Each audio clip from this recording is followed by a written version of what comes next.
إن الحمد لله نحمده ونستعينه ونستغفره ونعوذ بالله من شرور أنفسنا ومن سيئات أعمالنا من يهده الله فلا مضل له ومن يضلل فلا هادي له وأشهد أن لا إله إلا الله وحده لا شريك له وأشهد أن محمدا عبده ورسوله صلى الله تعالى عليه وعلى آله وصحبه وسلم تسليما كثيرا أما بعد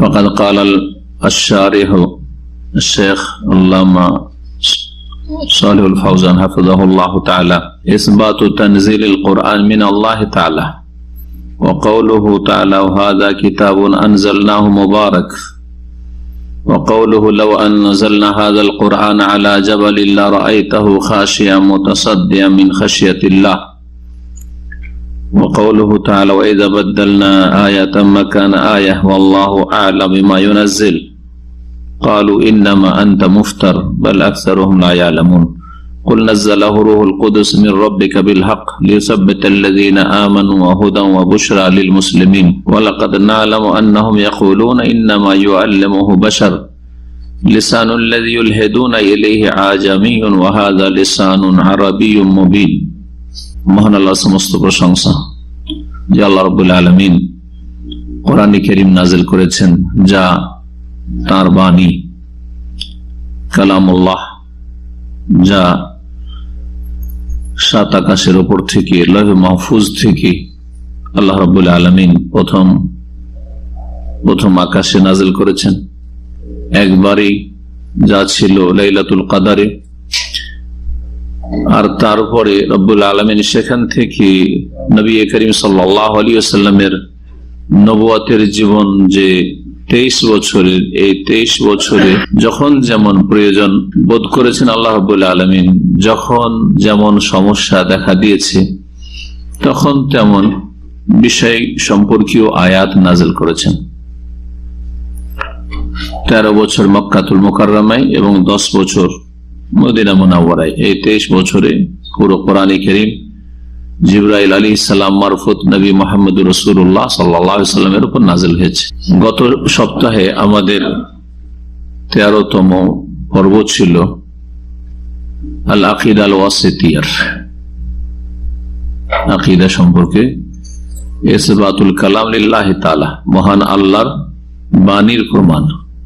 আল্লাহ রাব্বুল আলামিন কথা বলেন এবং এর বিভিন্ন দিক নিয়ে আলোচনা হয়েছে। তার একটি দিক হচ্ছে যে আল্লাহর বাণী বা আল্লাহর কালাম হচ্ছে কোরআনুল কারীম। কোরআন কারীম আল্লাহ রাব্বুল আলামিনের কালাম। আল্লাহ রাব্বুল আলামিন এই কোরআন কারীম তিনি বলেছেন এবং তিনি নাযিল করেছেন জিবরাইল মারফত কালামুল্লাহ, আর তারপরে সেটা আমাদের কাছে পৌঁছেছে নবী মুহাম্মদ রাসূলুল্লাহ সাল্লাল্লাহু আলাইহি ওয়াসাল্লামের মাধ্যমে। আর তারপরে আজকের বিষয় হচ্ছে ইসবাতু তানজিলিল কোরআন মিন আল্লাহ তাআলা, যে কোরআনে কারীম নাযিল হয়েছে মহান আল্লাহর পক্ষ থেকে এর প্রমাণ।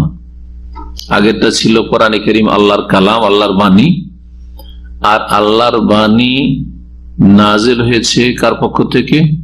আল্লাহর পক্ষ থেকে, যা নবী মুহাম্মদ রাসূলুল্লাহ সাল্লাল্লাহু আলাইহি ওয়াসাল্লামের উপর নাযিল করা হয়েছে। এই সম্পর্কে এখানে কোরআন কারীমের 3টি সূরা থেকে আয়াত রয়েছে। সূরা আনআমের একটি আয়াতের অংশ, তারপরে সূরা হাসরের আয়াত নম্বর 21, আর তারপরে সূরা নাহলের 101 থেকে নিয়ে 103 পর্যন্ত এই 3টি আয়াত রয়েছে।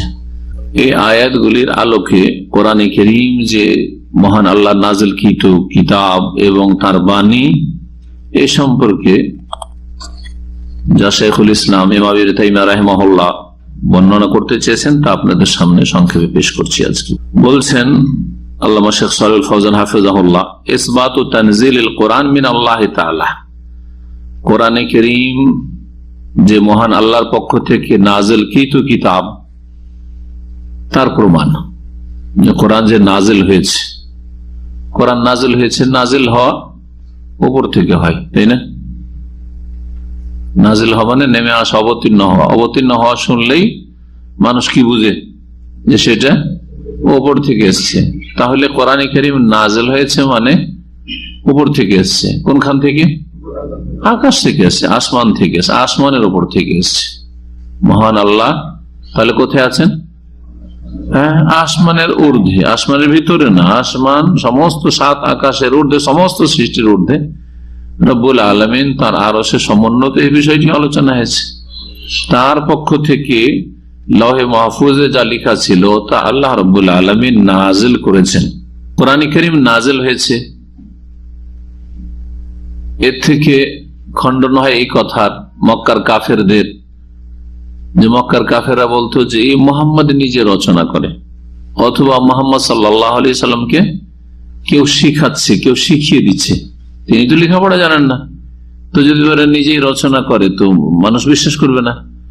তখন আর এক কথা, তারা নিজে থেকে নবী করিম সাল্লাল্লাহু আলাইহি ওয়াসাল্লাম সম্পর্কে মিথ্যা অপবাদ দিল যে তাকে কেউ শিখায়। এই বিষয়টি সূরা নাহলে রয়েছে, যে আয়াতটি এখানে এসেছে। এই আলোচনা করে ইনশাআল্লাহ তাআলা আসবে, আয়াতগুলি যখন তাফসীর করব তখন। শুরু করি প্রথম আয়াত থেকে, সূরা আনআমের আয়াত নম্বর 155। মহান আল্লাহ ইরশাদ করেছেন, কাউলুহু তাআলা, মহান আল্লাহর বাণী, ওয়া হাযা কিতাবুন আনজালনাহু মুবারাক, এ হচ্ছে বরকতপূর্ণ কিতাব যা আমি নাজিল করেছি। ওয়া হাযা কিতাবুন, এটি হচ্ছে একটি এমন কিতাব গ্রন্থ যা আমি নাজিল করেছি। তাহলে কিতাব কি হয়েছে? অবতীর্ণ হয়েছে, নাজিল হয়েছে। কার পক্ষ থেকে? আল্লাহ বলছেন আমি নাজিল করেছি, আল্লাহর পক্ষ থেকে। এই একটি বিষয় জেনে নিলাম, যে বিষয়টি এখানে বলতে চাইছেন যে তানজিলুল কোরআন, কোরআন নাজিল হয়েছে, এই এতটুকু থেকে আনজালনাহু আল্লাহ বলছেন, এটি হচ্ছে আমাদের এই বিষয়ের দলিল। দ্বিতীয় যে বিষয়টি আল্লাহ বলছেন মুবারাকুন, এই কিতাব হচ্ছে বরকতময়, এই কিতাবে বারাকা রয়েছে। বরকত মানে কোনো কিছু বৃদ্ধি হওয়া, সেটা পরিমাণের দিক থেকে হোক, আর সেটা গুণের দিক থেকে হোক, আভ্যন্তরীণ দিক থেকে হোক, বাহ্যিক দিক থেকে হোক, কোরআনে কারীমে বরকত রয়েছে। কোরআনে কারীম আল্লাহর বাণী, যে আল্লাহর বাণীতে সার্বিক দিক থেকে বরকত রয়েছে। কোরআনে কারীম যারা আন্তরিকতার সাথে পড়বে এবং তার অর্থ বুঝবে, তার প্রতি আমল করবে, তাদের জীবন হবে বরকতপূর্ণ। কোরআনে কারীম মানুষের মানসিক অশান্তি দূর করবে, আর এটা বাস্তব। আজকাল এই টেনশনের যুগে, দুশ্চিন্তার যুগে, মানুষের যত দুনিয়ার ব্যস্ততা বাড়ছে, পয়সার ধান্দা বাড়ছে, তত বেশি টেনশন বাড়ছে। এই যুগে অমুসলিমরাও সাক্ষী দিচ্ছে, যারা কোরআনে কারীম বেশি বেশি তেলাওয়াত করে, আর যে যত সুন্দর করে তেলাওয়াত করে। যত সুন্দর করে তেলাওয়াত করার অর্থ হচ্ছে যে একটা লোক শুধু তেলাওয়াত করে, কিছু বুঝে না, কিন্তু তেলাওয়াত করে, শুধু মৌখিক তেলাওয়াত, অর্থ কিচ্ছু বুঝে না, এটা এক ধরনের তেলাওয়াত। আর একটা তেলাওয়াত এর চাইতে নিম্নমানের তেলাওয়াত বা খারাপ, যে তেলাওয়াত করে কিন্তু একবার ঠাড়াফাড়া করে তেলাওয়াত করে, কিছু স্পষ্ট হয়, কিছু স্পষ্ট হয় না। সুতরাং তার জীবনে তেমন বরকত দেখা যায়নি। যে শুধু তেলাওয়াত করে, শুধুই তেলাওয়াত করে, সুন্দরই তেলাওয়াত করে, কিন্তু শুধু তেলাওয়াত করে অর্থ বুঝে না, তার জীবনে কিছুটা, যতটা কোরআনের হক আদায় করে ততটুকু বরকত দেখা যায়। হয়তো যেই জায়গায়, যেই বাড়িতে, যেই ঘরে কোরআন তেলাওয়াত হয় সেখানে বরকত হয়। এসব হাদিস দ্বারা প্রমাণিত। এই যে মুবারাক আল্লাহ বলেছেন। কোরআনে কারীম আরেক লোক যথাযথ তেলাওয়াত করে, কোরআনে কারীমে তেলাওয়াত করে, অর্থ বুঝে, গভীরভাবে চিন্তা করে, ধীর স্থিরতার সাথে থেমে থেমে পড়ে, বুঝে সুঝে পড়ে, তার জীবনে আলাদাই বরকত আছে। এবং তারপর এর চাইতে বেশি বরকত হবে যখন প্রত্যেকটি বিষয় কোরআনে কারীমের, যেহেতু আমাদের জন্য আসমানি সিলেবাস, সুতরাং যে যত বেশি তার বাস্তবায়ন করবে, অর্থাৎ আমল করবে, তত বেশি বরকত হবে। একটা লোক কোরআনে কারীম মাদ্রাসা পড়ার লোক, আরবি বুঝে, আলেম মানুষ, কোরআনে কারীমে শুদ্ধ তেলাওয়াত করে, আর ভালো তেলাওয়াত করে, আর তার সাথে কোরআনে কারীমের অর্থ বুঝে, কিন্তু আমলে ত্রুটি, তো সুতরাং তার বরকতে ত্রুটি। আর এক লোকের আমল ভালো, যার যত বেশি আমল ভালো, হ্যাঁ, আকিদার বিষয়গুলি আকিদাও ভালো, ইবাদতের বিষয়গুলিতে ইবাদত তার ভালো, আখলাক চরিত্রের বিষয় রয়েছে, চারিত্রিক বিষয় আলোচিত হয়েছে কোরআনে কারিমে, সুতরাং তার চরিত্র ভালো, কোরআনের প্রত্যেকটি বিষয়ের উপর আমল করে। যার যত সুন্দর আমল হবে কোরআনে কারিম দিয়ে, তার জীবন তত বরকতপূর্ণ হবে। তো মোবারক শব্দ সার্বিক দিক থেকে বরকতের জন্য বলছি। কোরআনে কারিম সার্বিক দিক থেকে হচ্ছে বরকত। কোরআনে কারিম দিয়ে আল্লাহ রাব্বুল আলামিন বহু জাতিকে সম্মানিত করেছেন, নবী করিম সাল্লাল্লাহু আলাইহি ওয়াসাল্লাম সহিহ হাদিস। এবং কোরআনে কারিমকে যারা অবজ্ঞা করেছে, হ্যাঁ, অস্বীকার করেছে, অবহেলা করেছে, তাদেরকে লাঞ্ছিত করেছেন। সহিহ মুসলিম হাদিস রয়েছে, ইন্নাল্লাহ ইয়ারফাউ বিহাযাল কিতাবি আকওয়ামান ওয়া ইয়াদাউ বিহি আখারিন। নিশ্চয়ই কোরআনে কারীম দিয়ে আল্লাহ রাব্বুল আলামিন অনেক জাতিকে, একটা জাতি না, আকওয়ামান বহু জাতিকে, ইংরেজ, নিউ মুসলিম, তাদের বাপ দাদা কেউ মুসলিম ছিল না, হ্যাঁ, সাহাবায়ে কেরাম চিন্তা করেন, সাহাবায়ে কেরাম কাফের মুশরিক ছিল, কত যে মূর্তি পূজা করেছে, তাদের অধিকাংশই, মাত্র কয়েকজন হয়তো এরকম ছিল জাহেলিয়াতের যুগে তাদের মূর্তি পূজা, প্রতিমা পূজার উপর ঘৃণা ছিল, তারা করতেন না। নবী করিম সাল্লাল্লাহু আলাইহি ওয়াসাল্লাম, আবু বকর সিদ্দিক, হ্যাঁ, ওসমান রাদিয়াল্লাহু তাআলা আনহু, এরা খারাপ পাপের কাজে ছিলেন না। কিন্তু অধিকাংশ সাহাবায়ে কেরাম সম্পর্কে জানা যায় যে তারা জাহেলিয়াতের যুগে তাদের ধর্মের সমস্ত শিরক সব করেছে, তাদের খেলা কত উপরে উঠিয়ে দিয়েছেন। জি, এখনো এটা শুধু সাহাবায়ে কেরামের জামানার সাথে খাস না, কিয়ামত পর্যন্ত বহু জাতিকে, যে জাতির বাপ দাদা কাফের সব মুশরিক ছিলেন, নিউ মুসলিম, অনেক উপরে আল্লাহ উঠিয়ে দিয়েছেন এই কোরআনে কারিমের শিক্ষার জন্য, অর্থ বোঝার জন্য, তেলাওয়াতের জন্য, আমল করার জন্য, কোরআনে দাওয়াত দেওয়ার জন্য। আমলের পরে বলা যেতে পারে কোরআনের কারিমের প্রতি আমলও করে, আর তার সাথে সে নীরব থাকে না, কোরআনে কারিম দিয়ে মানুষের ইসলাহ সংশোধন করে, তাহলে তার জীবনে আরো বরকত আছে, তার পরিবারে বরকত আছে। এগুলো হচ্ছে বরকতের দিক। মোবারকুন, এই মোবারক শব্দটি কোরআনে কারিম এর ক্ষেত্রে অনেক আয়াতে ব্যবহৃত হয়েছে, যে কোরআন হচ্ছে বরকতপূর্ণ কিতাব। তো বরকতটা কেমন করে আসবে এটা আমি আজকে বুঝাতে চাইছি আপনাদেরকে এই দু চারটা কথা দিয়ে। আপনি কতটা বরকত হাসিল করার যোগ্যতা রাখছেন এটা আপনার বিষয়। এই জন্য এমন কি কোরআনে কারিম তো আসলে মানুষের সংশোধনের জন্য, অন্তরের ইসলাহ, জবানের ইসলাহ আর অঙ্গ প্রত্যঙ্গের সংশোধন, ইসলাহের জন্য নাজিল করা হয়েছে। হ্যাঁ, এবং অন্তরের যে ব্যাধি আছে, অন্তরের ব্যাধি হচ্ছে দুই প্রকার, তাই না? কিসের, কি কি মনে আছে? হ্যাঁ, শাহওয়াত আর শুবহাত। আরবিতে হলে বাংলায় বলেন শুবহাত, সংশয়ের ব্যাধি। সংশয়ের কারণে শিরিক, সংশয়ের কারণে বেদাত, সংশয়ের কারণে চরমপন্থী, হ্যাঁ, আর সংশয়ের কারণে নেফাক, মুনাফিকি, এগুলো হচ্ছে সংশয়ের কারণে পাপ। আর শাহওয়াত হচ্ছে কুপ্রবৃত্তি। কুপ্রবৃত্তির কারণে হচ্ছে খুন, জেনা, সুদ, ঘুষ, বেমানি। কুপ্রবৃত্তির কারণে নামাজ মাঝে মাঝে পড়ে, মাঝে মাঝে পড়ে না। দুনিয়ার চাহিদা, শরীরের চাহিদা পূরণ করে না, আমার ঘুমটা ঠিক রাখতে হবে। ও আমি আজকে এক লোক বলছে যে আমরা খাইয়ে দিয়ে রাত্রে 1টা-2টায় ঘুমাই, ফজর রেখে ওঠা সম্ভব? আমি বলি এটা আমাকে নয় বুঝিয়ে দেবেন আপনি, সম্ভব না, সম্ভব নয়। কিন্তু আল্লাহকে কি করে বোঝাবেন ওইটা চিন্তা করেন। আমাকে বোঝানোটা কোনো ব্যাপার না, আমাকে বোঝানোর নাই, বোঝান। কথা বোঝা গেছে? আমাকে হয়তো আপনি সান্ত্বনা দিলেন যে সে উঠতে পারছি না বা হুজুর উঠতে পারছি না, আমি রাত 2টায় ঘুমাই খেয়ে দে, আমি হয় বুঝলাম না বুঝলাম, বুঝলেই বা আপনার লাভ কি, আর না বুঝলেই বা আপনার ক্ষতি কি। বোঝা গেছে কি না? কারণ আমার কাছে ক্ষমতা নেই, প্রশাসন নেই যে আপনাকে কোনো পানিশমেন্ট করবো, তাই না? কিন্তু আল্লাহ পাক রব্বুল আলামিন যার সামনে হাজির হইতে হবে, তাকে কি জবাব দিতে পারবেন, এই ওজরটা আল্লাহর কাছে চলবে কিনা, এর জন্য প্রস্তুতি নেন। বেশি কিছু বলছি না, কারণ আমাকে আমার রবের কাছে হাজির হইতে হবে, আপনাকে আপনার রবের কাছে হাজির হইতে হবে, এবং রবের কাছে আমাকেও জবাব দিতে হবে, আপনাকে জবাব দিতে হবে। আপনাকে আমি স্মরণ করে দিলাম যে ভাই আপনাকে 4 টাইম তো মসজিদে দেখি, আসর পড়ে বেরোচ্ছি আর বলছি, কিন্তু আপনাকে ফজরতে দেখি না কোনোদিন। ভালো ওজর করলো, কিন্তু আমি বললাম চেষ্টা করেন, শেষ নসিহত এই করলাম যে আপনার কাজ হচ্ছে চেষ্টা করা, অ্যালার্ম লাগান, বিনা অ্যালার্ম উঠতে পারি তো আরো ভালো। যে বলবে যে আমি যে কোনো সময় বিনা অ্যালার্ম উঠতে পারি তা আরো ভালো, মাশাআল্লাহ। আমি হয়তো উঠতে পারবো না, আমি বলবো না এই কথা যে আমি বিনা অ্যালার্ম উঠে যাবো, রাত 2টায় শুরু আর ফজরের 4টার সময় বা 4:30টায় বিনা অ্যালার্ম উঠে, এই কথা আমি বলবো না। বড় দাবি করাটা বড় বিষয় নাই, বড় আমল করাটা হচ্ছে বড় বিষয়। অনেকের দাবি বেশি কিন্তু আমল কম।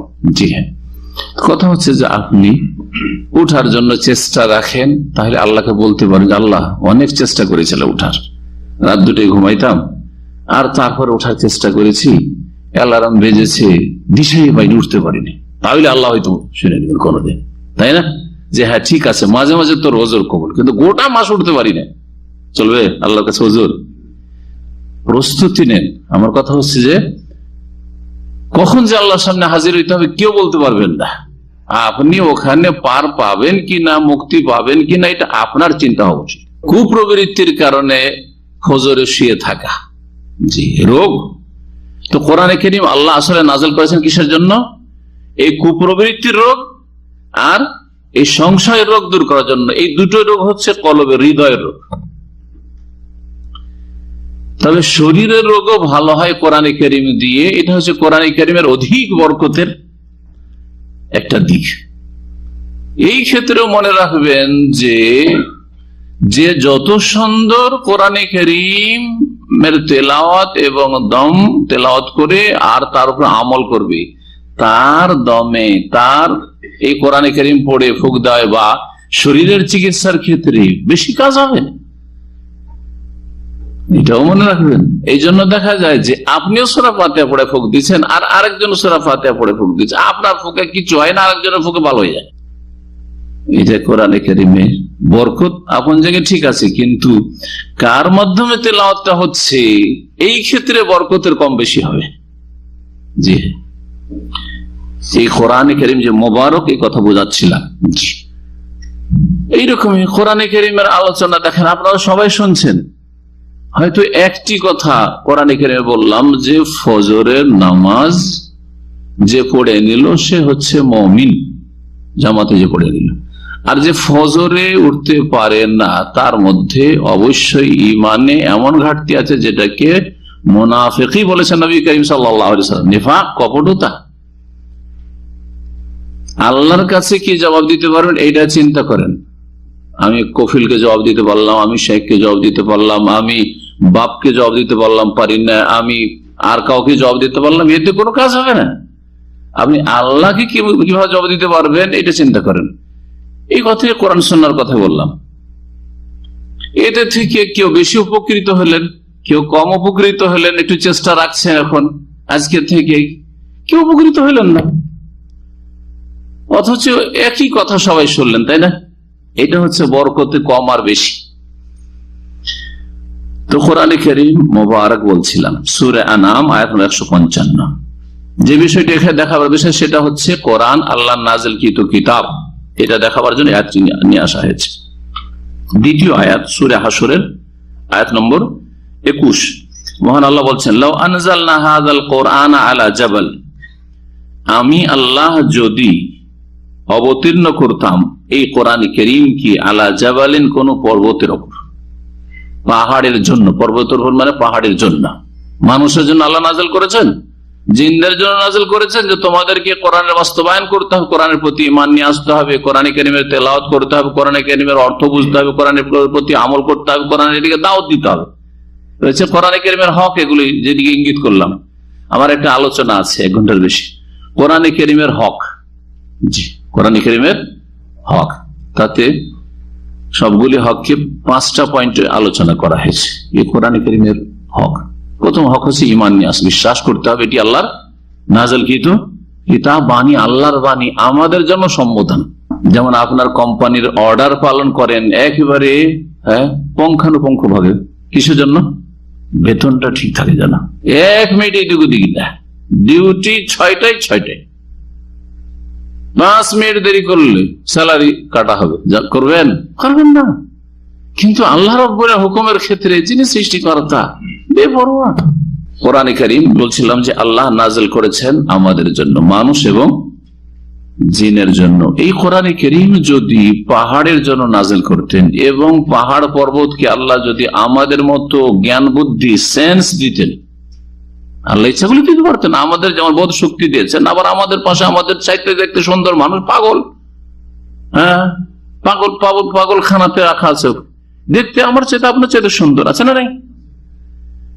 তাহলে যে আল্লাহ রাব্বুল আমাকে আপনাকে সুস্থ মস্তিষ্কের করেছেন, কত বিচক্ষণ করেছেন, বুদ্ধিমান করেছেন, জ্ঞান দিয়েছেন ভালো মন্দের, সে আল্লাহ পাহাড়কে যদি এই ক্ষমতাটা দিয়ে দিতেন আর দেওয়ার পরে কোরআন নাজিল করতেন পাহাড়ের উদ্দেশ্যে, আর বলতেন যে তোমাকে আমল করতে হবে, কোরআনের প্রতি ঈমান নিয়ে আসতে হবে, হ্যাঁ কোরআনের শিক্ষা নিতে হবে, কোরআনের তেলাওয়াত এবং অর্থ বুঝতে হবে এবং কোরআনে কারীমের প্রতি আমল করতে হবে, আর কোরআনে কারীমের দিকে দাওয়াত দিতে হবে।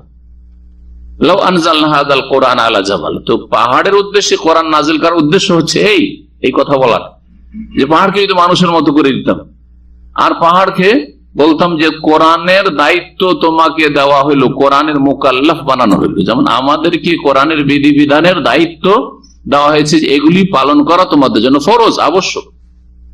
এটা যদি কোরআনে কারীম পাহাড়ের উদ্দেশ্যে নাজিল করতাম, লারাআইতাহু খাশিয়া, তাহলে হে নবী তুমি দেখতে, হে মুসলিম তুমি দেখতে, হে মানুষ তুমি দেখতে, খাশিয়া এই পাহাড় পর্বতকে বিনীত, বিনয়ী দেখতে।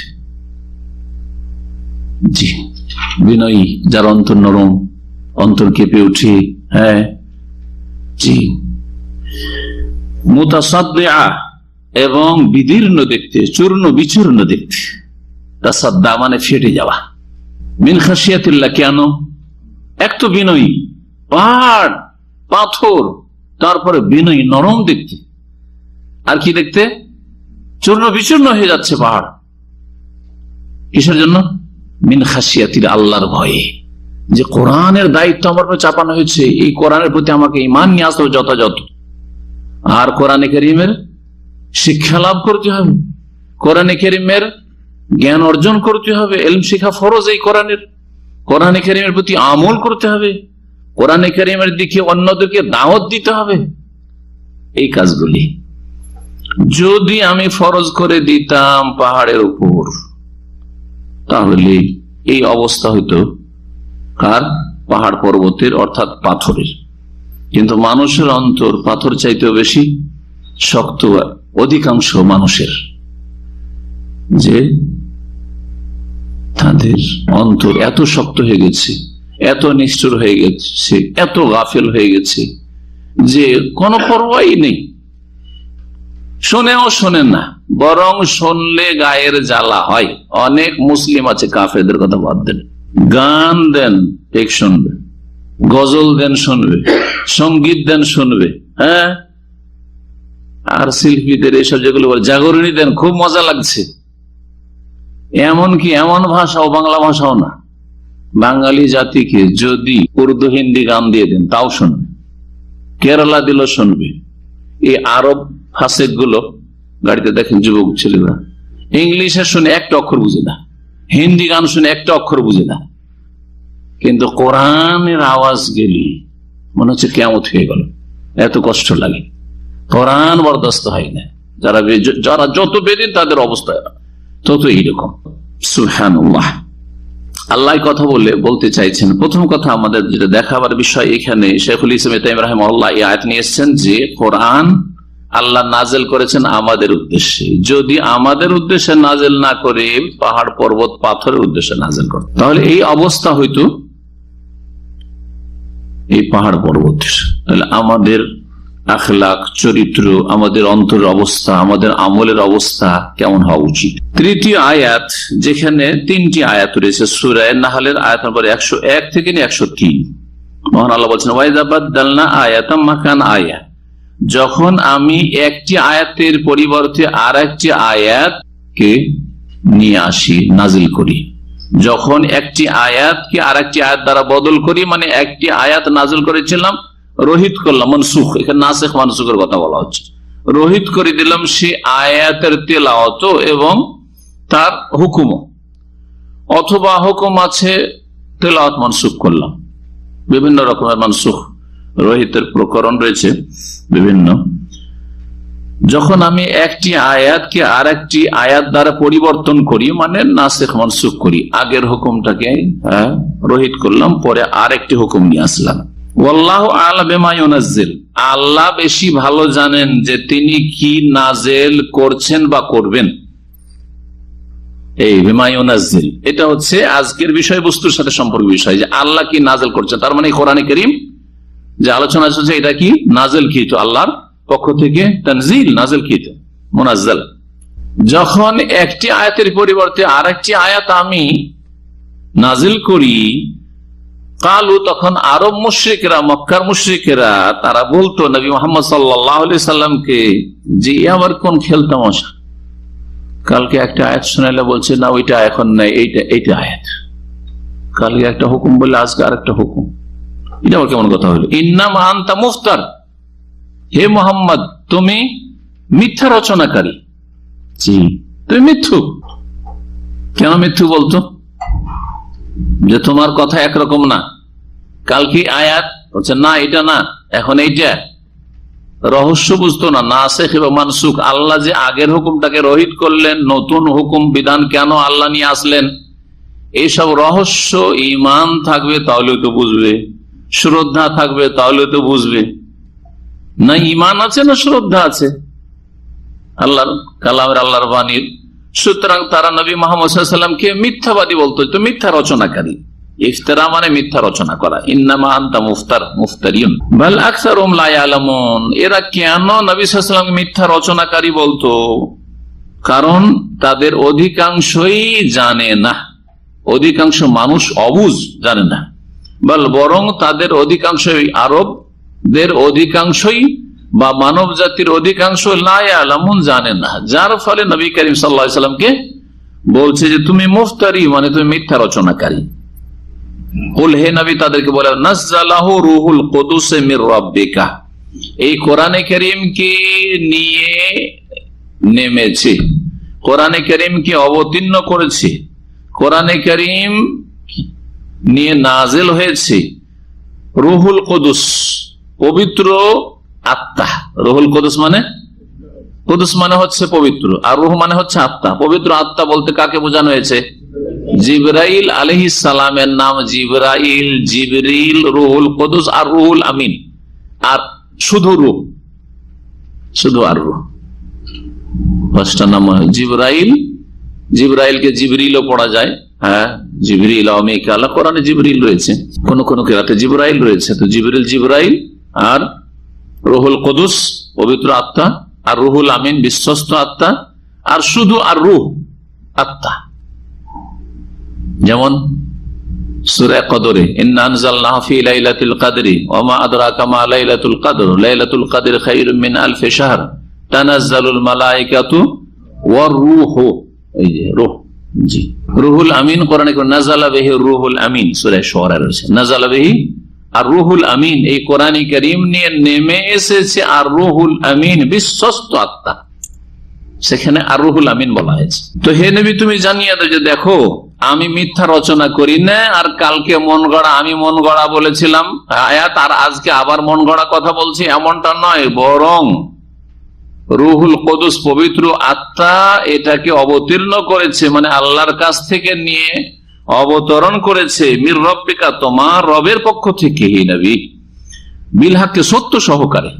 যখন সত্য সহকারে অবতীর্ণ হয়েছেন ফেরেশতা, নেমে এসেছেন এই কোরআন কারীম নিয়ে, তাহলে কোরআন কারীম সত্য, সেটা কারো রচনা নয়।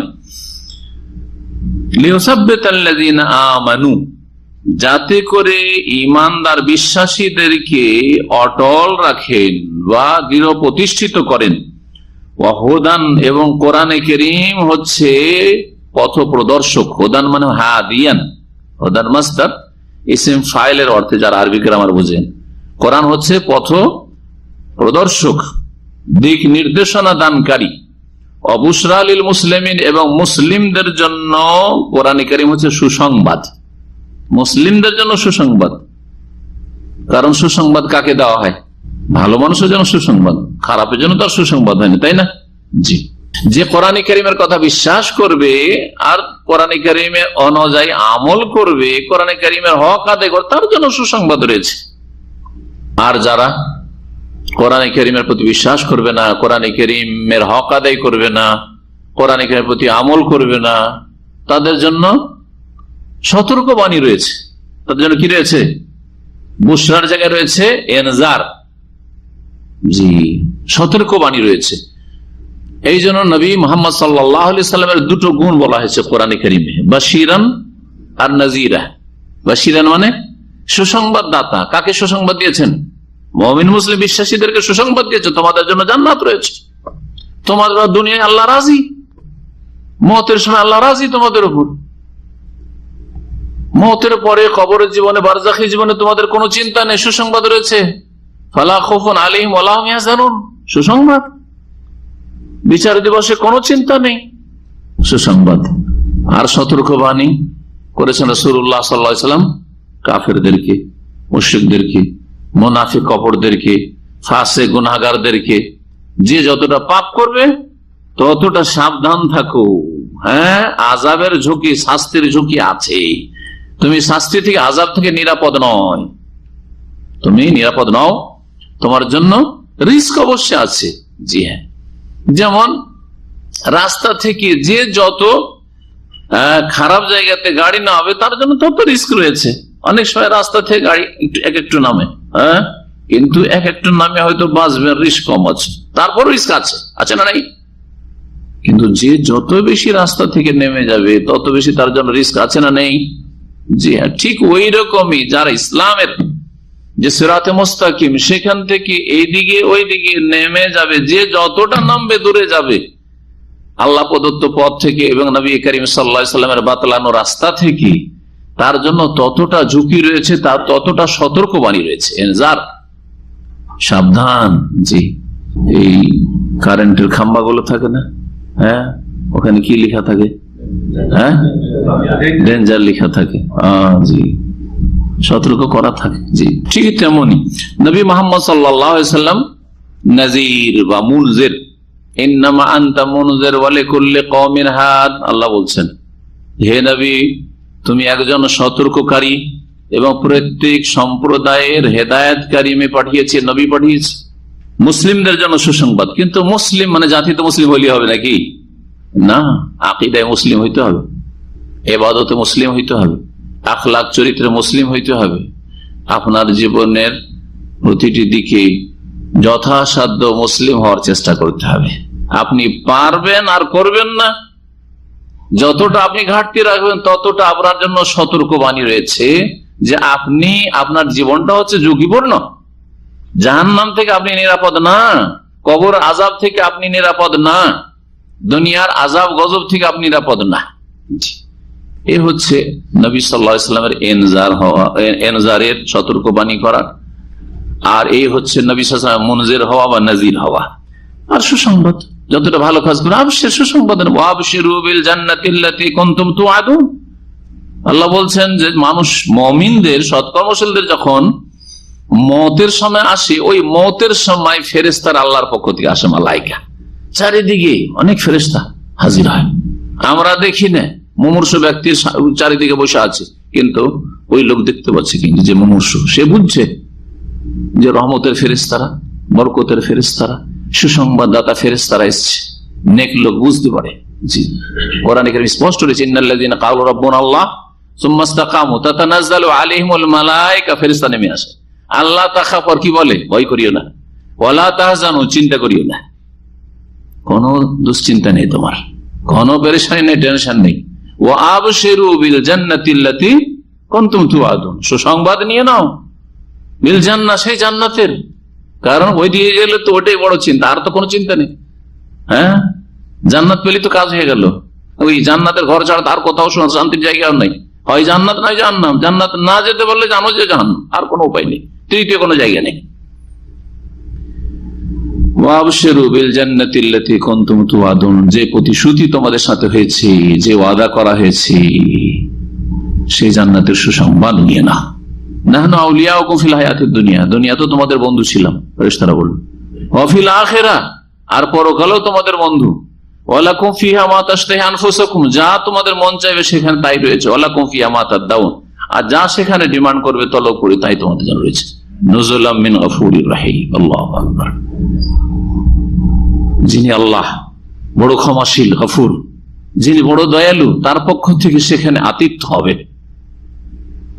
রাজার বাড়ি যদি একবার খেতে পান, সারা জীবন আনন্দের শেষ নেই। যে রাজার বাড়ি খেয়েছি, প্রধানমন্ত্রীর বাড়ি খেয়েছি, তার দস্তরখানে রাষ্ট্রপতির বাড়ি খেয়েছি, এমপি সাহেব বাড়ি খেয়েছি, মিনিস্টারের বাড়ি খেয়েছি।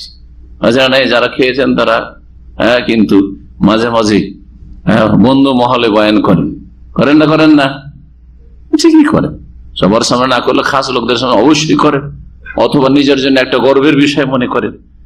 মানুষ আপনার মতো, তার দস্তরখানে যদি আপনি অতিথি মেহমান হইতে পারেন, আপনার জন্য আতিথ্যের ব্যবস্থা যদি কোথাও রাজ দরবারে হয়, ভিআইপি জায়গাতে হয়, তাহলে আপনি কত নিজেকে ধন্য মনে করছেন। চিন্তা করেন আখিরাতের বিষয়টি। নজরুল্লাহ মিন গফুরুর রাহিম। আল্লাহ যেন আমাদেরকে জান্নাতুল ফেরদাউস দান করেন, জাহান্নামের আযাব থেকে রক্ষা করেন। বলছিলাম যে মুসলিমদের জন্য সুসংবাদ রয়েছে কোরআনে কারীমে। কোরআনে কারীমে কি রয়েছে? সুসংবাদ রয়েছে। আপনি ভালো কাজ করেন, ঈমানের সাথে সুসংবাদ। জি, অবশ্যই মুসলিমিন ওয়ালাকাদ নালামু, তারপর আল্লাহ বলছেন নিশ্চয় আমি জানি, আন্নাহুম ইয়াকুলুন, যে এই মক্কার কাফের মুশরিকরা, এ নবী তোমার বংশের লোকেরা, কুরাইশা বলবে, ইন্নামা ইউআল্লিমুহু বাশার, এ মুহাম্মদ সাল্লাল্লাহু আলাইহি সাল্লামকে কোন একজন মানুষ শিক্ষা দিচ্ছে। মক্কার মুশরিকরা এরকম বলতো যে মুহাম্মদ সাল্লাল্লাহু আলাইহি সাল্লাম তো পড়াশোনা জানেন। ওরা ভালো করে জানতো যে মুহাম্মদ সাল্লাল্লাহু আলাইহি সাল্লাম আলিফও চেনেন না, বাও চেনেন না, ইয়াও চেনেন না। অক্ষরের জ্ঞান আল্লাহ দেননি। এতে বড় হিকমা রহস্য ছিল। কারণ তিনি যদি আমাদের মতো লেখাপড়া জানতেন, আর তারপরে এই কোরআন যদি তিনি মানুষকে শোনাইতেন, তাহলে কেউ বিশ্বাস করতে চাইতো না। শিক্ষিত মানুষ নিজে রচনা করছে আর আমাদেরকে এইসব শোনাচ্ছে, বলতে না একটা অক্ষরের কোন জ্ঞান আল্লাহ দেননি। তারপরে এত সুন্দর কোরআনে কারীম অলংকার পূর্ণ, বালাগাত আর ফাসাহাতের একেবারে উচ্চ শিখরে সে কোরআনে কারীম শোনাচ্ছেন, তারপরে মিথ্যাবাদ দিচ্ছে। এটা তো মুজিজা যে একটা লোক আলিফ বা তাও চেনেন না, বুঝে না, যদি দেখা হয় যে বা কোনটা তা বলতে পারবেন না, কোন অক্ষর উম্মি, এই যে আন-নবীউল উম্মি, নবীর এটা দোষ না, এটা উপাধি। নিরক্ষর নবী এটা হচ্ছে তার উপাধি। যে কোন পাঠশালাতে, শিক্ষা প্রতিষ্ঠানে লেখাপড়া না করে মানুষের মধ্যেকার তার কোন ওস্তাদ নেই, তারপরও এত সুন্দর কোরআনে কারীম তোমাদেরকে শোনাচ্ছেন, বিশ্বাস করবে না? এটা কি করে হইতে পারে? একমাত্র আল্লাহর পক্ষ থেকে, এছাড়া আর কোন রাস্তা নেই, কোন সন্দেহের অবকাশ নেই যে বলবে যে নিজেই হয়তো বানিয়ে নিয়েছে। এখন এটা তার বলতে পারছে না নিজে বানিয়ে নিয়েছে, কারণ ওরা ভালো করে জানে যে কথা কেউ বিশ্বাস করবে না, সমাজের লোকেরা, মক্কার লোকেরা, কারণ নবী সাল্লাল্লাহু আলাইহি ওয়াসাল্লাম তো কিছু জানেন না পড়াশোনা। তাহলে কি বলতে হবে? ইন্নামা ইউআল্লিমুহু বাশার, আরে নবী মুহাম্মদ সাল্লাল্লাহু আলাইহি ওয়াসাল্লামকে এক মানুষ শিখিয়ে যায় রাতের অন্ধকারে। ওরা বলতে রাতে আসে বা মুহাম্মদ সাল্লাল্লাহু আলাইহি ওয়াসাল্লাম চলে যায় ওর কাছে, ও তো শিক্ষিত, তাওরাত ইনজিলের ওর জ্ঞান আছে, ওর কাছে যায়, ওর কাছ থেকে শিখে আসে, আর সকালবেলা তোমাদেরকে শোনায় আর বলে যে আকাশ থেকে কোরআন নাযিল হয়েছে, আমার কাছে জিবরাইল এসেছিল। মিথ্যা কথা বলে। এই কথা মক্কার কাফেররা বলছে। এই মানুষ বলতে কোন মানুষকে বোঝানো হয়েছে? এ ছিল একজন খ্রিস্টান রোমান কামার। অধিকাংশ রিওয়ায়াতগুলি তো রয়েছে সে ছিল কাইন। কাইন মানে হচ্ছে হাদ্দাদ। হাদ্দাদ বলা হয় আরবিতে। কামার কি? যে কামার বুঝেন তো, যারা লোহা লাটকট কি করে, ধারালো করে। জি হ্যাঁ, জি। আর এক একটি রিওয়ায়াত রয়েছে সে নাজ্জার ছিল, মানে ছুতার, কাঠ মিস্ত্রি ছিল, ছুতার ছিল। সে ছিল খ্রিস্টান এবং সে পড়াশোনা শিক্ষিত ছিল। একজন গোলাম মক্কায় থাকতো, গোলাম হয়ে গেছে, আর এই পেশা, কিন্তু তার তাওরাতের জ্ঞান ছিল, তাওরাত জানতো, ইনজিল জানতো। আর ও যেহেতু তাওরাত ইনজিলের জ্ঞান ছিল, নবী মুহাম্মদ সাল্লাল্লাহু আলাইহি ওয়াসাল্লাম ভালো ভালো যখন কথা বলতেন, তো ওই লোকটি নবী সাল্লাল্লাহু আলাইহি ওয়াসাল্লামের কাছে একটু ঘনিয়ে কাছে বসত এবং নবী করিম সাল্লাল্লাহু আলাইহি ওয়াসাল্লাম দেখতেন যে এই লোকটি খ্রিস্টান মুশরিক চাইতে ভালো। মুশরিক নিজের হাতে প্রতিমা পুতুল তৈরি করছে আর পূজা করছে, খ্রিস্টান প্রতিমা পুতুলের পূজা করে না। হ্যাঁ, আল্লাহ সম্পর্কে তাদের একটা ধারণা আছে, যদিও আল্লাহর সাথে তারা তিন এলাহ সাব্যস্ত করেছে, শিরক করেছে। মুশরিকদের কাছে 33 কোটি দেবতা, সবকিছু পূজনীয়, আর খ্রিস্টানদের কাছে তিন এলাহ। একটু তো পার্থক্য হইল, তাই না? একটু তো কমে আসলো, মেলা কমে আসলো। এক, দুই নম্বর কথা যে তারা আম্বিয়া রাসূলগণ সম্পর্কে তাদের জ্ঞান ছিল, আসমানি কিতাবের দাবি ছিল যে আমরা আসমানি কিতাব বিশ্বাস করি, যদিও এটা তাদেরকে নাজাত দিবে না, কারণ তারা মুশরিক হয়ে গেছে তিন এলাহ।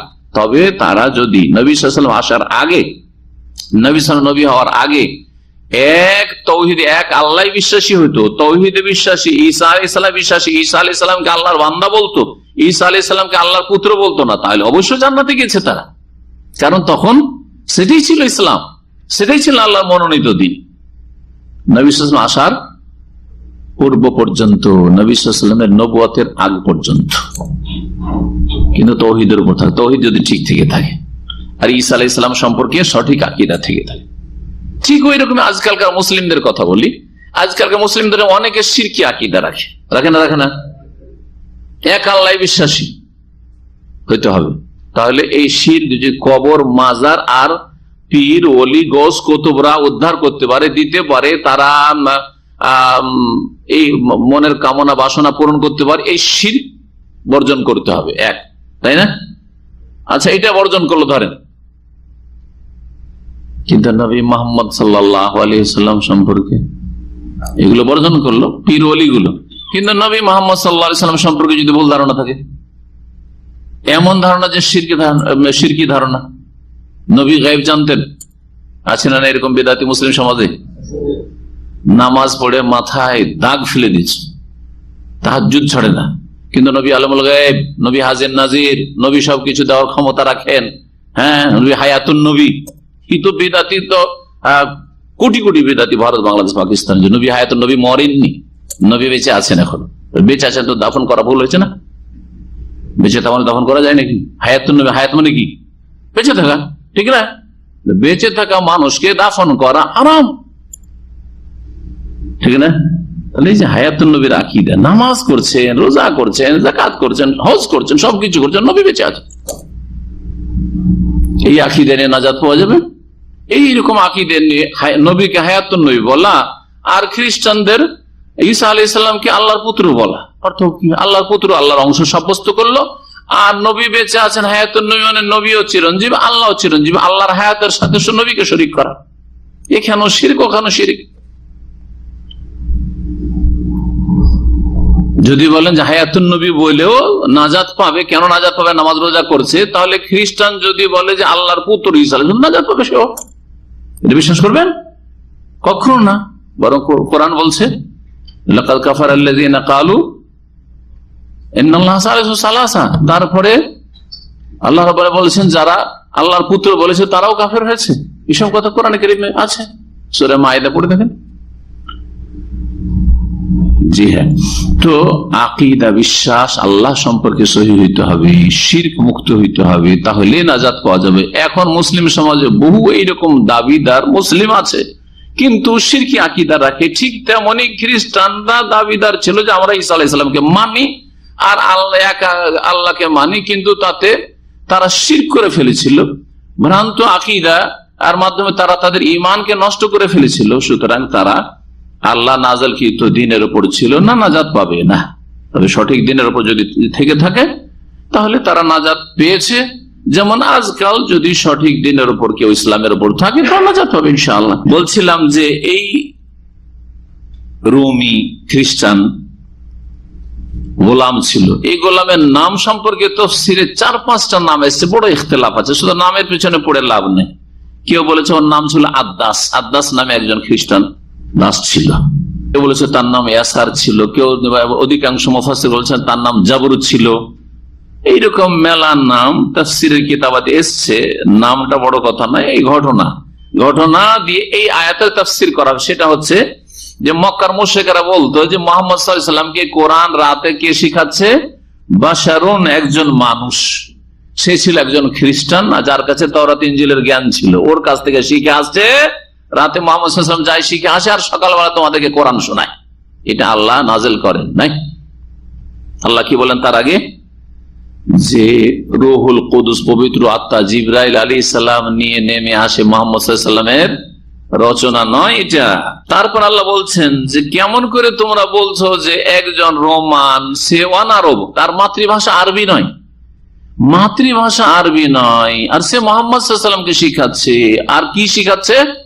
কোরআনে কারীম, যেটা স্পষ্ট শুদ্ধ আরবি, কুরাইশদের ভাষায়। কি করে শিখাইতে পারে একজন অনারব, যার মাতৃভাষা আরবি নয়, যে আরবি পড়েনি, অন্য ভাষায়, আর তাওরাত ইনজিল অন্য ভাষায় ছিল, আরবি ভাষায় ছিল না, তাহলে সে কি করে মুহাম্মদ সাল্লাল্লাহু আলাইহি ওয়াসাল্লামকে কোরআন শিখাইতে পারে?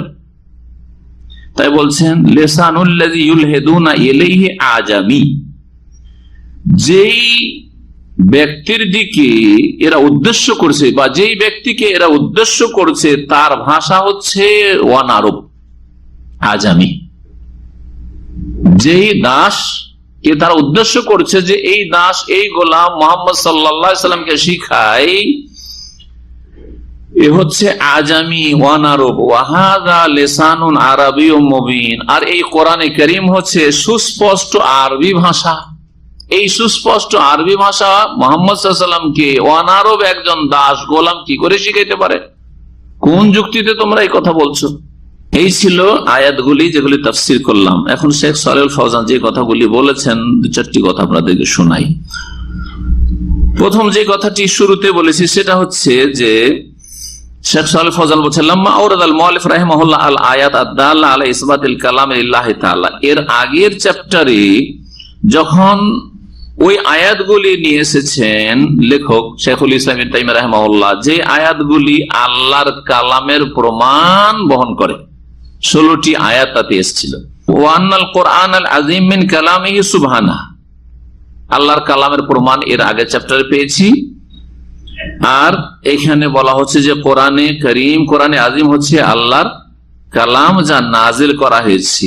আল্লাহর কালামের অন্তর্ভুক্ত হচ্ছে কোরআনে কারীম। শারাআ ফি সিয়াকিল আয়াত আদ-দাল্লা আলা আন্নাল কোরআন মুনাজ্জালুম মিন ইনদিল্লাহি তাআলা। এরপরে এই অধ্যায়ে, এই চ্যাপ্টারে বর্ণনা করছেন যে কোরআনে কারীম আল্লাহর পক্ষ থেকে নাজিলকৃত, আল্লাহর কালাম আগে চ্যাপ্টারে জেনেছি, আর এই চ্যাপ্টারে জানলাম যে আল্লাহর পক্ষ থেকে নাজিলকৃত এই কিতাব, যেই কিতাব আনজালনাহু, আল্লাহ বলছে আমি নাজিল করেছি এবং সেটি বরকতপূর্ণ। তারপরে শেখ সালেহ ফাউজান হাফিজাহুল্লাহ আরো বলছেন তৃতীয় আয়াতটি সম্পর্কে, সূরা নাহলের 101 নম্বর আয়াত। আল্লাহ তাতে কি বর্ণনা করেছেন? বলছেন হাযা শুরুউন মিনহু সুবহানাহু ফি যিকরি শুবহাতিন কুফরিয়াতিন হাওলাল কোরআনিল কারীম মা রাদ্দি আলাইহা। এখানে কাফেরদের যে একটি সংশয় যা উত্থাপন করেছিল তারা কোরআনে কারীম সম্পর্কে, সেই সংশয়টি এবং তার খণ্ডন আল্লাহ রাব্বুল আলামিন বর্ণনা করছেন। কি? যে আল্লাহ এ মানসুখ করছেন, যে মানসুখ রহিত আবার কি করে হইতে পারে?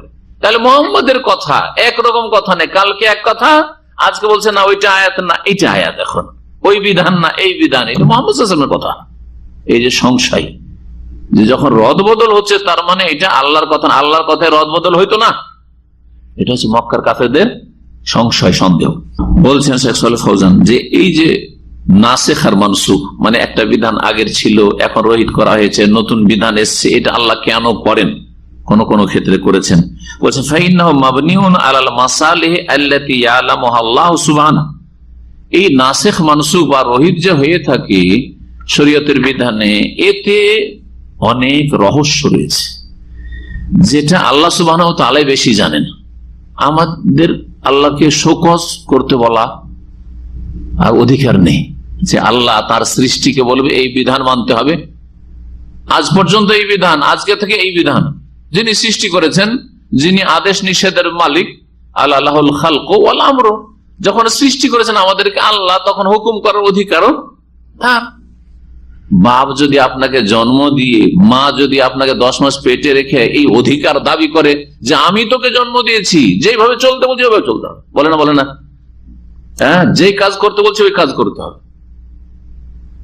যদি এই অধিকার মনে করে যে আমার অধিকার আছে, যেহেতু তোকে আমি মানুষ করলাম, হ্যাঁ, তাহলে আল্লাহর উপরে যিনি আমাকে আপনাকে সৃষ্টি করেন তার এই অধিকার নেই যে আমি তোকে সৃষ্টি করেছি, আমি তো তোকে কুকুর শৃগালও করতে পারতাম, শুকুরও করতে পারতাম, তোকে কিছুই করতাম না, দুনিয়াতে নিয়ে আসতাম না, তোকে তোর বাপকে দিয়ে মাকে দিয়ে মারিয়ে দিতাম।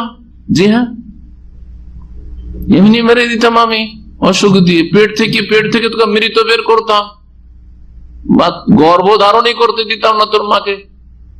আল্লাহ পারতেন না?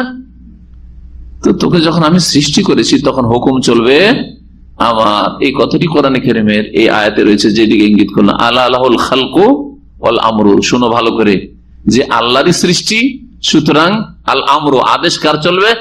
আল্লাহ। হুকুম আল্লাহর চলবে আপনার জীবনে। এটা হচ্ছে আপনার গোলামি। আপনি আল্লাহর বান্দা যদি হতে চান, আপনার হুকুম আপনার লাইফে চলবে না, আমার উপর আমার হুকুম চলবে না। কার হুকুম চলবে?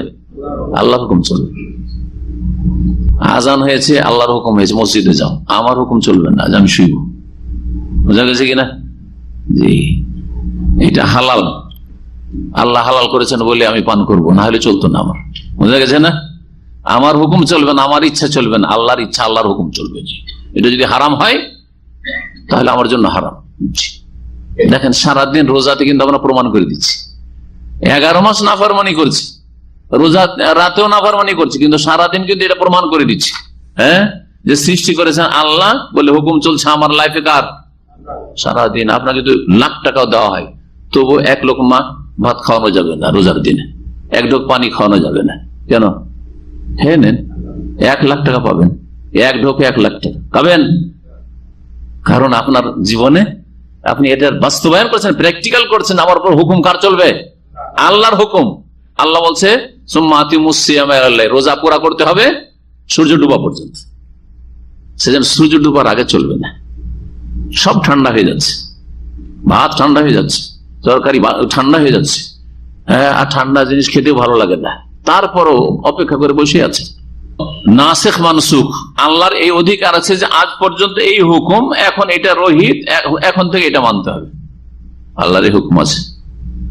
আল্লাহ কোরআনে সূরা বাকারাতে বলছে, মা নানসাখ মিন আয়াতিন আও নুনসিহা নাতি বিখাইরিম মিনহা আও মিসলিহা।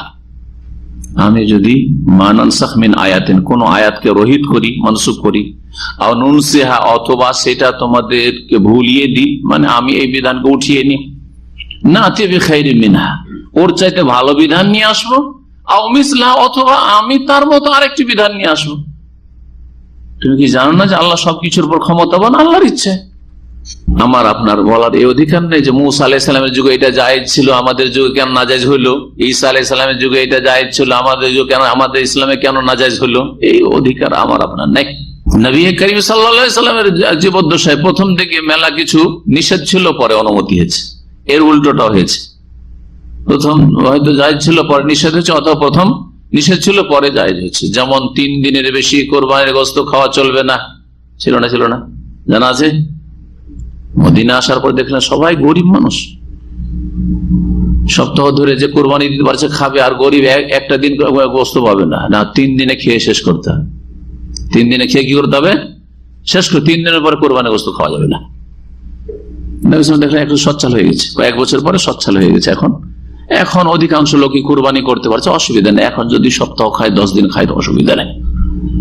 তোমরা দেখো, এর আগে তোমাদেরকে 3 দিনের বেশি কোরবানির গোশত খেতে নিষেধ করেছিলাম, এখন ফাকুলু মা বাদা লাকুম, যত ইচ্ছা যতদিন ইচ্ছা খেতে দাও, অসুবিধা নেই। কারণ কোরবানি প্রায় লোকের ঘরে হচ্ছে। এইরকম প্রথম দিকে যেহেতু শিরক করে করে বদ অভ্যাস হয়েছিল, সব নিয়ে মুসলিম, কবর জিয়ারতে নিষেধ, মাটি দিয়ে আসলে আর কবরের কাছে যেতেই পারবে না। কুনতু নাহাইতুকুম আন জিয়ারাতিল কুবুর, তোমাদেরকে কবর জিয়ারত করতে নিষেধ করতাম, নিষিদ্ধ ছিল। যদি এটাই থেকে যেত তো বাপের কবর ওই যে দাফন করে আসলেন, আর কিয়ামত পর্যন্ত বাপের কবর। জিয়ারত মানে দোয়া নয়, জিয়ারত মানে দেখতে যাওয়া, ভিজিট। এই জন্য আজকাল ভিজিট ভিসাকে কি বলছে? জিয়ারত বলছেন না? জি হ্যাঁ, কবরটা এক নজর দেখতে যাওয়া নিষেধ ছিল। মায়াকে দাফন করে এসছেন, এই স্ত্রীকে দাফন করেছে, ছেলে দাফন করেছে, আর যেতে পারবেন। কুনতু নাহাইতুকুম আন জিয়ারাতিল কুবুর আলা ফাজুরুহা, এখন তোমরা জিয়ারত করো, এখন জিয়ারত করো। ফাইন্নাহা তুযাক্কিরুকুমুল আখিরাহ, তোমাদের পরকাল স্মরণ করিয়ে দিবে। অন্য আরেকটি বর্ণনায় আরেকটা উদ্দেশ্য রয়েছে, ওয়াতুজাহিদু ফিদ দুনিয়া, আখিরাত বেশি বেশি স্মরণ হবে কবর দেখলে, আর দুনিয়া বিমুখ হতে আসবে, দুনিয়ার উপর একটা ঘৃণা আসবে। এই লোকটা আমার চাইতে বিচক্ষণ ছিল। চিন্তা করেন যদি একজন আলেমের কবরের সামনে যান, আপনি এত বড় আলেম, তাকেও যেতে হয়েছে। আমার বাপ আমার চাইতে বেশি শক্তিশালী ছিল, তাকেও যেতে হয়েছে, তাকে মরতে হয়েছে, আমাকে মরতে হবে না? ঠিক না? জি। আরে রাজা, ও টাকা দিয়ে বাঁচতে পারেনি, ওর তো চিকিৎসার অভাব ছিল না, পয়সার অভাব ছিল যে চিকিৎসা করতে পারেনি, সেই জন্য মারা গেছে। গরিব মানুষ সেটা না বলতে পারেন যে তাকে যারা চিকিৎসা করতে পারলো না, লোকটা মরে গেল। আমরা এরকম বলি, ভুল কথা এটা। কিন্তু যদিও চিকিৎসা করাইতে হবে, তো রাজা ধীরাজা ওরাই তো অনেকে আগে মরে যাচ্ছে। হ্যাঁ, এটা লোক গরিব মানুষ 80-90 বছর বাঁচে, আবার যারা রাজা ধীরাজা, প্রধানমন্ত্রী, রাষ্ট্রপতি 60 বছর বয়সী, 50 বছর বয়সী মরেছে। হার্ট অ্যাটাক করে 30-40 বছর বয়সী মানুষ মারা যাচ্ছে, পয়সাওয়ালা মানুষ, মরে না? তাহলে বোঝা গেল যে সুস্থতা আর অসুস্থতার সাথে হায়াত মতের কোন সম্পর্ক নেই। সুস্থ থাকলে মেলা দিন বাঁচবেন, আর অসুস্থ থাকলে তাড়াতাড়ি মরে যাবেন, এই ধারণাই মিথ্যা ধারণা, ভুল কথা আসলে। তবে সুস্থ থাকার চেষ্টা করতে হবে। সুস্থ থাকাটা ভালো হায়াতের লক্ষণ বা মাধ্যম হইতে পারে। চেষ্টা এটা একটা, সেই চেষ্টায় সফল হইতে পারে, ব্যর্থ হইতে পারে। আপনাকে সুস্থ থাকার চেষ্টা করতে হবে। তারপর নবী সাল্লাল্লাহু আলাইহি ওয়াসাল্লাম বললেন যে তোমরা কবর জিয়ারত করতে। এইরকম মেলা মানসুখ হয়েছে, মেলা মানসুখ হয়েছে, আয়াত মানসুখ হয়েছে। বিবাহিত বিবাহিতা যদি জেনা ব্যভিচারে লিপ্ত হয়, তাহলে তার শাস্তি কি? প্রমাণ যদি হয়ে যায় তাহলে, বা স্বীকার করে নেয়, তাহলে রজম, পাথর দিয়ে মারা, শেষ করে দেওয়া। এই আয়াত সূরা আহজাবে নাযিল হয়েছিল, আয়াতের তিলাওয়াত রহিত হয়ে গেছে। সূরা আহজাবে ওই আয়াত নাই, কিন্তু আর ঢুকানো জায়েজ হবে না, কারণ আয়াতের তেলাওয়াত মানসুখ হয়ে গেছে। কেউ যদি কোরআনে ঢুকিয়ে দেয় তো আরাম কাজ করবে, কুফরি কাজ করবে, ঢুকানো যাবে না, রহিত। কিন্তু হুকুম বহাল আছে। কি দিয়ে বহাল হলো? যখন আয়াত রহিত, হ্যাঁ, হাদিস দ্বারা। কারণ হাদিস রয়েছে সহিহ মুসলিমে যে as-sayyib bis-sayyib, যদি বিবাহিত বিবাহিতা জিনায় লিপ্ত হয় তাহলে আর রজম রয়েছে। নাসিখ মানসুখের কথা বলছিলাম। আল্লাহ ভালো জানেন যে কি রহস্য আছে, আগে কেন এই হুকুম ছিল, পরে কেন এই হুকুম আসলো। জি, ফাকাদ ইয়াকুনু ফি শারঈ হাযা শাই'আ মাসলাহাতান মুআক্কাতা বিওয়াক্তিন সুম্মা তাকুনু মাসলাহাতু বা'দা যালিকাল ওয়াক্তি ফি শারঈ গায়রি। হতে পারে যে কিছু সময় ধরে এই হুকুমটাতেই উপকারিতা ছিল, আর তারপরে যে হুকুমটি আসলো, নতুন বিধান আসলো, তাতেই উপকারিতা রয়েছে, সেটাতেই কল্যাণ রয়েছে। ওয়ালাউ ইনকাশাফাল গিতাউ লিহাউলাইল কাফারা, কাফেরদের সামনে যদি এটা উন্মুক্ত হয়ে যেত, এই রহস্যগুলি, তত্ত্বগুলি, লাআলিমু আন্না যালিকা ওয়াজহুস সাওয়াব, তাহলে অবশ্যই জানতো যে এটাই ঠিক, আল্লাহর এই ফয়সালাই ঠিক, এবং এটাই হচ্ছে মানহাজুল আদলি ওয়া রিফকি ওয়া লুতফ, এটাই হচ্ছে ন্যায় প্রতিষ্ঠার পন্থা এবং নম্রতার পন্থা। যে আল্লাহ রাব্বুল আলামিন এতে মেলা উদ্দেশ্য করেছেন, যেগুলি হয়তো আমরা জানি না, কিন্তু ওই সব যখন উদ্ঘাটন হয়ে যাবে তখন আমরা বুঝতে পারবো। কিন্তু সবকিছু রহস্য আল্লাহ উদ্ঘাটন করেন নাই, নিজের জন্য তা খাস রেখেছেন।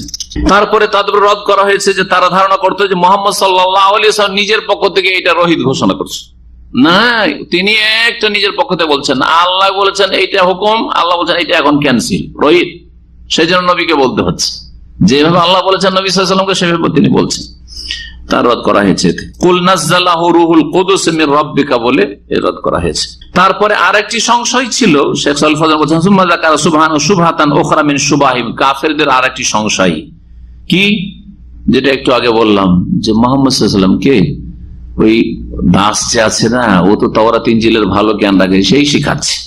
ওয়ালাকাদ না'লামু আন্নাহু ইয়াকুলুনা ইন্নামা ইউআল্লিমু বাশার, এর রদ আল্লাহ করছেন যে না, সে ফারাদাল্লাহু আলাইহি বিকাউল লিসানুল্লাযী ইউলহিদুনা ইলা আজামি ওয়ান আরবি, আবার আরবি কি করে শিখাইতে পারে? অনারব ব্যক্তি এত সুন্দর অলংকারপূর্ণ আরবি কি করে শিখাইতে পারে? যদি সে শিখাইতে পারে, এটা বলতে পারে যে সে আরবি শিখে নিয়েছে, ঠিক না?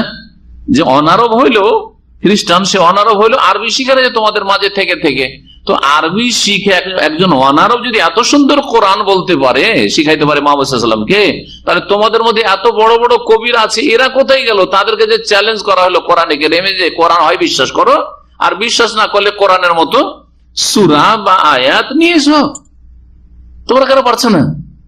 তোমরা পারছো না, আর এই অনারবটা পারবে কি করে হইতে পারে? এটা এবার বোঝা গেছে। জি, সার কথা হচ্ছে যে এই আয়াতগুলি দ্বারা জানা গেল ইস্তাফাদু মিন হাযিহিল আয়াতিল কারীমা, এই আয়াতে কারীমাগুলি থেকে যা আমরা জানলাম সেটা হচ্ছে ইসবাত আন্নাল কোরআন মুনাজ্জালুন মিন ইনদিল্লাহি তাআলা, কোরআনে কারীম আল্লাহ রাব্বুল আলামিনের পক্ষ থেকে নাযিলকৃত, ওয়া আন্নাহু কালামুহু জাল্লা ওয়া আলা, এবং কোরআনে কারীম আল্লাহ রাব্বুল আলামিনের বাণী, লা কালামু গায়রিহি, অন্য কারো বাণী নয়, মিনাল মালায়েকা, না ফেরেশতার বাণী, আবিল ভাষা, না কোনো মানুষ মানব রচিত মানুষের বাণী, না শব্দগুলি মানুষের, না তার অর্থগুলি মানুষের, না বিষয়বস্তু মানুষের, সব আল্লাহর পক্ষ থেকে। কোরআনে কারীম আলফাজুহু ওয়া মানিহি মিনাল্লাহি তাআলা, কোরআনে কারীমের শব্দ অর্থ সবকিছুই কার পক্ষ থেকে? আল্লাহর পক্ষ থেকে, আল্লাহর কালাম। জি, অনেক সময় কি বিষয়বস্তুটি আল্লাহর, কিন্তু শব্দগুলি বাক্যগুলি অন্য কারণ, এটাও না। যেইভাবে আছে আলিফ লাম মিম যালিকাল কিতাবু লা রাইবা ফি, আল্লাহর কালাম, বিষয়বস্তু আল্লাহর, আর শব্দগুলি বাক্যগুলি আল্লাহ রাব্বুল আলামিনের পক্ষ থেকে। এবং এই আয়াত দ্বারা আরো বোঝা গেল, বলছেন শেখ সালেহ ফৌজান, ওয়ারাদ্দু আলা মান জামা আন্নাহু কালামুন মাখলুকুন, এতে আরো খণ্ডন আছে মুতাজিলার, যারা বলে যে কোরআনে কারীম আল্লাহর কালাম না, এটা হচ্ছে মখলুক, আল্লাহর সৃষ্টি। আল্লাহর সৃষ্টি নয়, বরং আল্লাহর বাণী, এবং আল্লাহর বাণী আল্লাহর গুণ সিফাত। আহলে সুন্নাত ওয়াল জামাত বলছেন আল্লাহর বাণী হচ্ছে আল্লাহর গুণ, যেমন আমার কথা, আমি যে কথা বলছি এটা আমার গুণ বৈশিষ্ট্য, ঠিক তেমনি কালামুল্লাহ কোরআনে কারীম আল্লাহর সিফাত, আল্লাহর গুণ, কোন সৃষ্টি নয়। ওয়াফিল আয়াত আইযান ইসবাতুল উলুহি লিল্লাহি সুবহানাহু, এবং এই আয়াতগুলি দ্বারা আরো বোঝা গেল যে যখন অবতরণ হয়েছে কোরআনে কারীমের, কোরআনে কারীম নাজিল হয়েছে, নাজিল হয় ওপর থেকে, তাহলে বোঝা গেল যে আল্লাহ কোথায় আছেন? ওপরে আছেন, সমস্ত সৃষ্টিকুলের ঊর্ধ্বে আছেন, তিনি সুউচ্চ সুমহান। লিআন্নাল ইনজাল লা ইয়াকুনু ইল্লা মিন আলা, কারণ নাজিল হয় ওপর দিক থেকে। নাজিল কোন দিক থেকে? ওপর দিক থেকে। সামনে যে বিষয়টি আছে সেটা হচ্ছে আল্লাহ রাব্বুল আলামিনের দিদার বা সাক্ষাৎ বা দর্শন, আল্লাহকে দেখবেন জান্নাতে জান্নাতীরা, এই বিষয়টি সম্পর্কে 4টি আয়াত আসবে ইনশাআল্লাহ তাআলা আগামী সপ্তাহে, আল্লাহ যদি সুস্থ রাখেন, সহি সালামত রাখেন, তো আলোচনা হবে।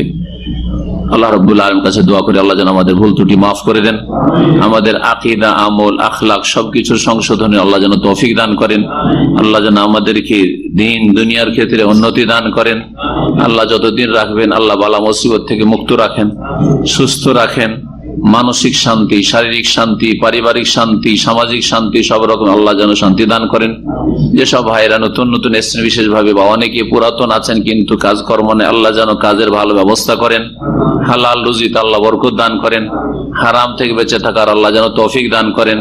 আল্লাহ আমাদের পরিবার যাদেরকে আমরা ছেড়ে এসেছি তাদেরকে আল্লাহ যেন সহি সালামতে রাখেন, তাদেরকে ঈমানের উপর রাখেন, তাদের তাকওয়ার সাথে রাখেন, এবং তাদের আল্লাহ যেন হেফাজত করেন।